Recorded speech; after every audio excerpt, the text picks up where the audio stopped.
Welcome back, rugby fans, to another Rugby Obsession deep dive.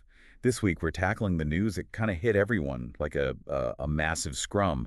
The retirement of Springbok legend Steven Kitshoff at 33. Now, before we get into it, if you're new here, make sure you hit that subscribe button. We do this every week, dive deep into the biggest stories in the rugby world. All right, so Kitshoff retiring. Bit of a shock, right? Yeah, a real shocker, especially the timing of it all. He had that nasty neck injury back in September during the Currie Cup, but the retirement announcement didn't come until just this week. Exactly. There's this big gap between the injury and the actual decision. So many questions. But first, let's rewind back to the injury itself. Kitshoff playing for a Western province, right? And it happens during something as routine as a scrum. I know it's crazy to think about, right? Scrums are such a part of the game, but the pressure they put on the neck and spine is immense. Like, even a normal scrum, the way Kitchoff described it, can have some serious consequences. It really does highlight the risks involved in the sport. For Kitshoff, this wasn't just a twinge or a sprain. We're talking a serious injury. High up on his neck, affecting the C1 and C2 vertebrae. That's your skull connecting to the spine. Yeah. Vital for stability and movement. Absolutely. To fix that kind of damage, they had to do a 6-hour fusion surgery, basically fusing those vertebrae together to try and stabilize his neck. 6 hours. That's a long time. It is. Gives you an idea of how complex this procedure was. And even with surgery. For a prop like Kitshoff, whose whole game revolves around the scrum, the long-term impact has to be a concern. Yeah, for sure. Think about it. The scrum, 8 massive players pushing against each other with incredible force. All that force going through the neck and spine, a prop's head and neck right there in the middle of it all. The risk of re-injury is huge. So even after surgery, the specialist must have had some serious reservations about him coming back to that level of play. Absolutely.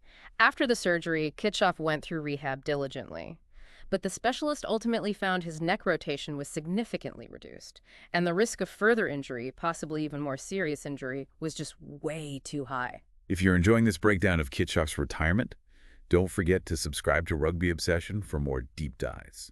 Now, Kitshoff initially hoped for a comeback, but the specialist's advice was a turning point, it seems. Yeah, it must have been a tough blow for him. I mean, the guy's known for his work ethic, his dedication. To have his hopes dashed like that, it really shows his character that he approached rehab with such determination, even when the odds were stacked against him. We all saw how hard he worked to get back on the field. He even said in a statement, "I gave the rehab the best shot I could."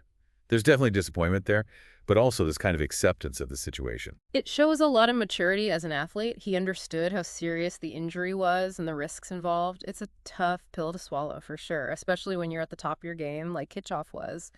Yeah, it's a real wake-up call about the toll rugby takes on the body, even at the highest level. We see guys bounce back from injuries all the time, but some of them, they have lasting consequences. For sure, and it makes you think about player safety in the sport. What can be done to prevent these kinds of injuries, or at least make things a bit safer? It's a tough question. Rugby is a physical sport. There's always going to be some risk. But they are trying to make the game safer. Rule changes, coaching techniques, even the equipment is getting better. It's an important conversation to have. But for now, let's shift gears a bit. Let's talk about Kitshoff's career. It's easy to focus on the sad part of him retiring, but it's also important to celebrate what he accomplished. Absolutely. What he's done for South African rugby is incredible. A cornerstone of that Springbok pack for years. Over 80 test caps. And for the Stormers, over 100 caps. A true legend. His consistency and power in the scrum were so valuable. He's a force to be reckoned with. You could always count on him to give everything he had every single game. And he was a leader on and off the field, known for his sportsmanship and humility. Exactly. Always conducted himself with grace and professionalism, even in those really tough matches. A true role model for the younger players. It's that mix of his skill on the field and his demeanor off the field that will define his legacy. Who's leaving some big shoes to fill, not just in terms of rugby skills, but leadership and character too. No doubt about it. And it's not just the Springboks feeling this loss. The whole rugby community is mourning the end of an era. But as we've been saying, it's also a time to reflect on his amazing career and acknowledge his impact on the sport. If you're enjoying this deep dive on Kitshoff's retirement, don't forget to subscribe to Rugby Obsession. We bring you these stories, the expert analysis, the passionate discussions, everything a rugby fan needs. Okay, so looking ahead, how do the Springboks move forward without a player like Kitshoff? It's a huge challenge for sure. Kitshoff's retirement leaves a gap not just in the scrum, but also in the leadership. So who are the potential candidates to fill that void? Is there anyone on the horizon who could be the next Kitshoff? Well, there are some promising young props coming up through the ranks, guys who have shown real potential. They could definitely develop into world-class players. Now's their chance to step up, take what they've learned from guys like Kitshoff, and make their own mark. It'll be fascinating to see who emerges as the next generation of front row leaders for South Africa, a chance for new heroes to be made. But before we get into potential successors, let's go back to something you said earlier about Kitshoff's legacy. Right, his influence goes way beyond just what he did on the field. You mentioned his contribution to South African rugby being undeniable.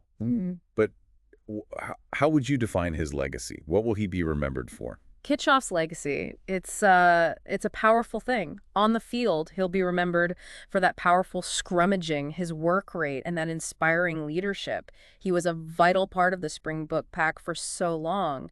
His impact on their success is undeniable. Yeah, rock in the scrum for sure. A real anchor for the Springboks. You could always count on him to give 110% every single game. It's impressive how he maintained that intensity throughout his whole career. Absolutely. But it goes beyond just his playing. He'll be remembered for his character, too. A true gentleman of the game, humble and respected on and off the field. His sportsmanship and humility, those are qualities that go beyond rugby itself. So what does all this mean for the Springboks moving forward? How do they fill the void left by a player like Kitshoff, both in terms of skill and leadership? It's a big challenge, no doubt. But it's also an opportunity for other players to step up, show what they can do. The Springboks have a history of producing world-class talent. I'm confident they'll find a way to adapt and thrive, even without Kitshoff. It'll be interesting to see how the team dynamics change. Who will become the new leaders in the pack? How will Kitshoff's absence change their style of play? That's what we'll be watching for in the coming months. It's a chance for the team to evolve, to adapt, and maybe even find new strengths. Kitshoff's retirement is the end of an era, but it also opens the door to a new chapter for the Springboks. And what about Kitshoff himself? What do you think the future holds for him? He's still young and clearly loves the game. Yeah, I don't think we've seen the last of Steven Kitshoff in the rugby world. Whether it's coaching, mentoring, or some other role off the field, his experience and knowledge will be invaluable. Well, that brings us to the end of another Rugby Obsession Deep Dive. If you enjoyed this episode, make sure you hit that subscribe button. We've got more in-depth analysis of passionate discussions and exclusive interviews coming your way. And we want to hear from you. What do you think about Kitshoff's legacy? What's next for the Springboks? Leave a comment and tell us your thoughts. Thanks for joining us. A big thank you to all our listeners for tuning in. We'll be back next week with another episode, so make sure you join us then. Until then, keep your passion for rugby alive.